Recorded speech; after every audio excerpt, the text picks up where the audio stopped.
তো যতগুলি কেস এরকম রুকনের আমরা পেয়েছি তাতে আমার এই ধারণা হয়েছে যে রুকনিয়াতের মান কমার মূল কারণ দুইটা। রুকনিয়াতের মান কমে যাওয়ার মূল কারণ দুইটা। একটা কারণ হচ্ছে ওই যে আমি মৌলানা মজিদুর রহমানের বইয়ের উল্লেখ করেছি, ইসলামী আন্দোলন সাফল্যের শর্তাবলী।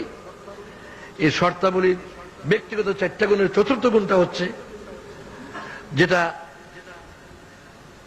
রুকনিয়াতের শপথের সময় রুকুন ঘোষণা করে, যেটা কালকে আমি উদ্বোধনীতে শুনে গেছি, যে ইসলামকে কায়েম করা আমার জীবনের উদ্দেশ্য।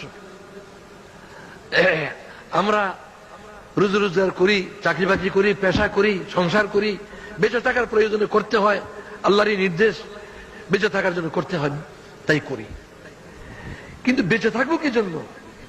বেঁচে থাকবো দুনিয়ার এই কাজের জন্য নয়, বেঁচে থাকবো দ্বীনকে কায়েম করার জন্য। আসল উদ্দেশ্য হচ্ছে ওটা, দ্বীনকে বিজয়ী করা আমার জীবনের আসল উদ্দেশ্য।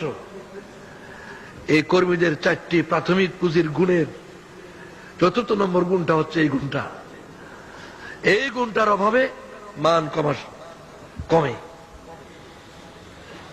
যখন আল্লাহর দ্বীন কায়েম করা তার 1 নম্বরে থাকে না, তার কার্যকলাপের কর্মতৎপরতার মধ্যে 1 নম্বর দুনিয়া চলে আসে।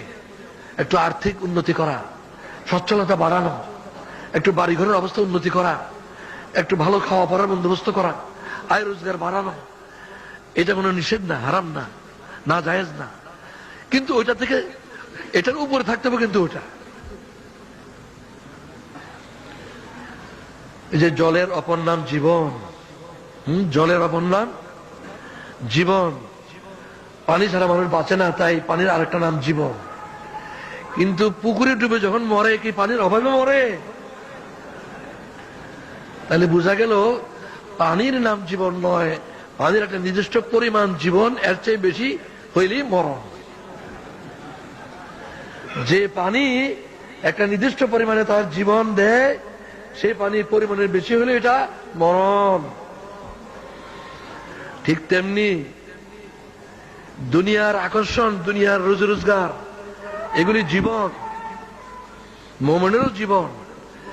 কিন্তু আল্লাহর দ্বীনকে বিজয়ী করার কাজটা যদি পেছনে ফেলে এই কাজ করা হয়, তাহলে পরিমাণ বেশি হয়ে গেলে দুনিয়ার, এটা ইমানের মরণ। ইমানের মরণ, এই ইমানের মরণের পথ ধরার কারণে মান কমে। তখন এলেম কমে, আমল কমে, সব দিক দিয়ে কমে। এইগুলো একটা কারণ।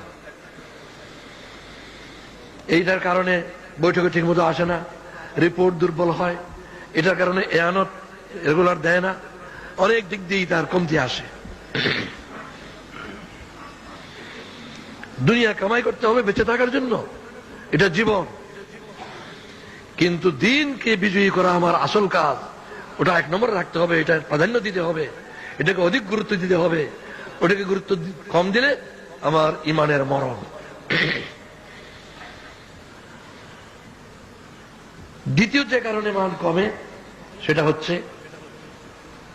আর একটু সূক্ষ্ম এবং গভীর।